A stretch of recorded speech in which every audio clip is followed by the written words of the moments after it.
দেখো এই যে একটা করলাম, এটা নিয়ম যেটা, এটা কিন্তু দেওয়াল বরাবর, দৈর্ঘ্য বরাবর আয়তন এবং প্রস্থ বরাবর আয়তন নির্ণয় করছি। এরপর যেটা করবো, এটা আরেকটা ব্যতিক্রম নিয়ম আছে, সেই নিয়মে আমরা এটার আয়তন নির্ণয় করে দেখবো যে কোনটা আমাদের কাছে ইজি মনে হয়। তাহলে এটা আমরা মিশিয়ে দিলাম, উত্তরটা মনে রাখো।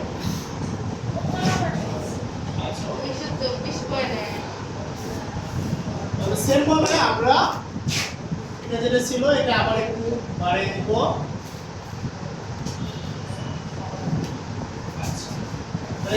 দৈর্ঘ্য কত ছিল? 40 মিটার, প্রস্থ ছিল 35 মিটার, পুরুত্ব তো আমরা বের করেছিলাম 0.15 মিটার, আর উচ্চতা ছিল কত? উচ্চতা ছিল আমাদের এখান থেকে উচ্চতা ছিল সেটা হচ্ছে 10 মিটার। আমরা এবার যেটা খেয়াল করব, আমরা কিন্তু দেখো ক্ষেত্রফল নির্ণয় করেছিলাম রাস্তা বরাবর, আমরা যখন ক্ষেত্রফল নির্ণয় করেছিলাম এবং ক্ষেত্রফল নির্ণয় করা যখন চারিদিকে যখন ক্ষেত্রফল নির্ণয় করেছি, রাস্তার ক্ষেত্রফল যখন নির্ণয় করেছি, তখন আমাদের একটা মনে আছে যে আমাদের রাস্তা সহ বাগানের দৈর্ঘ্য, রাস্তা সহ বাগানের প্রস্থ, অথবা রাস্তা বাদে বাগানের দৈর্ঘ্য, রাস্তা বাদে বাগানের প্রস্থ, এটা করছিলাম। ঠিক ওই প্রসেসে এটা আমরা আয়তন নির্ণয় করতে যাব। দেখি তাহলে প্রথমে আমরা ডিরেক্টলি আগে আয়তন নির্ণয় করব, মানে চারিদিকে দেওয়াল সহকারে আমরা কি করব? আয়তন নির্ণয় করব। আমাদের কি আসে দেখো, ক নম্বর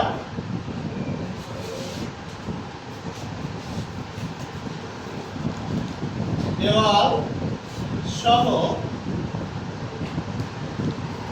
আয়তন। তাহলে কত আসবে? দেওয়াল সহ আয়তন দৈর্ঘ্য গুণন প্রস্থ গুণন উচ্চতা। দৈর্ঘ্য কত? 40, প্রস্থ কত? 35 এবং উচ্চতা কত? 10। একক কি বলতো? ঘন মিটার। তাহলে কোন দাও কত আসছে? 14000। 14000 ঘন মিটার। আচ্ছা, দেওয়াল সহ কিন্তু আমরা পুরো এই রুমের অডিটেড রুমের কিন্তু আয়তন পাইলাম কত? 14000 ঘন মিটার। এখন দেওয়াল বাদে দৈর্ঘ্য নির্ণয় করব। কিভাবে নির্ণয় করব বলতো? দেওয়াল বাদে দৈর্ঘ্য, দেওয়াল বাদে দৈর্ঘ্য। তার দৈর্ঘ্য আমাদের কত ছিল? 40। যেহেতু এই দেওয়ালের পুরুত্বটা কিন্তু ঘরের মধ্যে আছে, ভিতরে হচ্ছে, আর ভিতরে হলে সেটা কি হবে বলতো? বিয়োগ হবে। তাহলে 40 মাইনাস কত বলতো? 0.15 গুণন 2। 40 মাইনাস 0.30 এত মিটার। আর বিয়োগ করলে কত আসছে দেখো তো? 39 দশমিক কত আসছে দেখো? 39.7 মিটার। সেম ভাবে দেখো আমাদের দৈর্ঘ্য থেকে এতটুকু বাদ দিয়েছি, তাহলে প্রস্থ থেকেও কিন্তু বাদ যাবে। তাহলে দেওয়াল বাদে প্রস্থ, তাহলে কত হবে?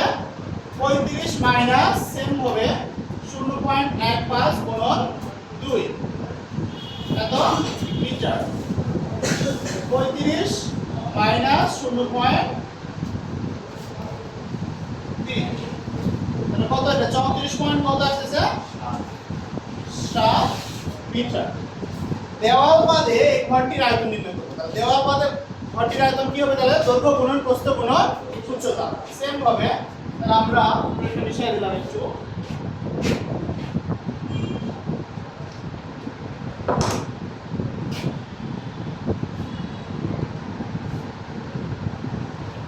দেওয়াল বাদে ঘরটির আয়তন দৈর্ঘ্য কত আছে বলতো? দেওয়াল বাদে 39.7, প্রস্থ 34.7, উচ্চতা কমে নাই 10 ঘন মিটার। দেখো তো কত আসছে? 13,775 নাকি? 0.9 ঘন মিটার। এবার দেখো আমরা দেওয়াল সহ যেটা আয়তন পাইছি, এটা থেকে যদি দেওয়াল বাদে ঘরটির আয়তন বিয়োগ করা হয় তাহলে কি পাবো? শুধু 4 দেওয়ালের আয়তন পাবো। কি পাবো? তাহলে 4 দেওয়ালের আয়তন পাবো। এটাকে একবার দেখবো। 4 দেওয়ালের আয়তন, তাহলে এটার থেকে বিয়োগ করব, আমরা এখান থেকে বিয়োগ করব, তাহলে কত ছিল ওখানে 14000 মাইনাস 13775.9 ঘন মিটার। এরপর দেখি কত আসছে 224.1 ঘন মিটার। এবার বলো এটাই অ্যানসার হবে। কার কাছে কোনটা ভালো লাগছে? এটাই সহজ। এটা বেশি ইজি লাগছে?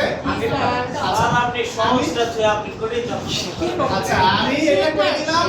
দেখো অনেক সময় আমাদের এই দেওয়াল ভিতরে বাইরে তখন দেওয়াল থাকে, অনেকে কনফিউশন হয় এবং ভুল করে, যার জন্য আমি আগেরটা করে দিয়েছিলাম যে দৈর্ঘ্য বরাবর দেওয়ালের আয়তন নির্ণয় করেছিলাম এবং প্রস্থ বরাবর নির্ণয় করেছিলাম। আর এটা আমি তোমাদের আগে যেভাবে ক্ষেত্রফল বা পুকুরের পাড়ের ক্ষেত্রফল নির্ণয় করেছিলাম না, সেম প্রসেস এটা আমরা আয়তনের মাধ্যমে করে দিলাম। ওকে, ঠিক আছে।